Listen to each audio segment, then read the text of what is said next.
वंदना के मतलब, अगर मैं संस्कृत का शब्द है, अगर मैं उसको देखूं कि वंदना का मतलब पूजा का है, इबादत का है, तो जाहिर सी बात है मुसलमान एक अल्लाह की इबादत करता है। लेकिन इबादत का मुसलमानों में कुछ तरीका है, नमाज पढ़ना है, रोजा रखना है, ज़कात देना है, हज करना है। जब हम वंदे मातरम राष्ट्रीय गीत गा रहे होते हैं तो वहां इबादत का कोई सा भी तरीका लागू नहीं होता। तो वहां वंदना से मतलब सलाम है, वंदना से मतलब सम्मान है, वंदना से मतलब प्यार है। वो क्या कह रहे सर सलाम से दिक्कत नहीं है, भारत माँ की सलाम है, और भारत को माँ हम मानते ही नहीं। कैसे माँ हो गई? हमारी तो एक ही माँ है जिसने हमें पैदा किया है, तो आप अगर भी यही मानते हैं। नहीं, और फिर दूसरी बात तो ये भी कह देते कि हम अपनी माँ की भी जय नहीं बोलते।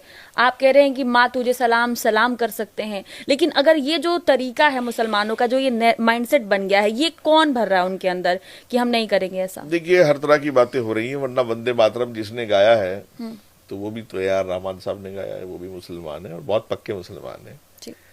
और जो भारत माँ को, जो मुसलमान भारत माँ को माने ही मान रहे, तो वो डायन को माँ मान ले, इसमें कौन सी बात आप है? मानते हैं भारत माँ मैं को तो माँ? मानता हूँ।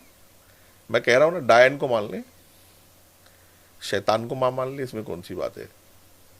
या उसको मान ले, पाकिस्तान को माँ मान ले, बांग्लादेश को मान ले, क्या दिक्कत की बात है? जिसको माँ मान सकते हो मान ले।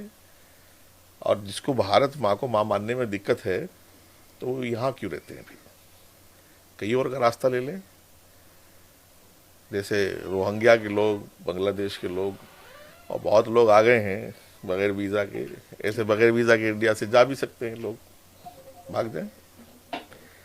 भाई अपनी धरती, जो धरती ने आपको पैदा किया है, जो धरती आपके लिए अन्न पैदा करती है, जिस धरती में जब हम खुदा की इबादत करते हैं तो सजदा करते हैं, ज़मीन पर हम सर रख करके खुदा का सजदा करते हैं।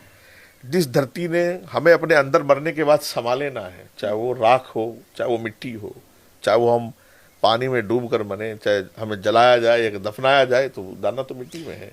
तो फिर उस मिट्टी को हम सलाम करने में क्यों हर्ज है? शरीयत ने मना नहीं किया, इस्लाम ने मना सर नहीं आप तो मुखर होके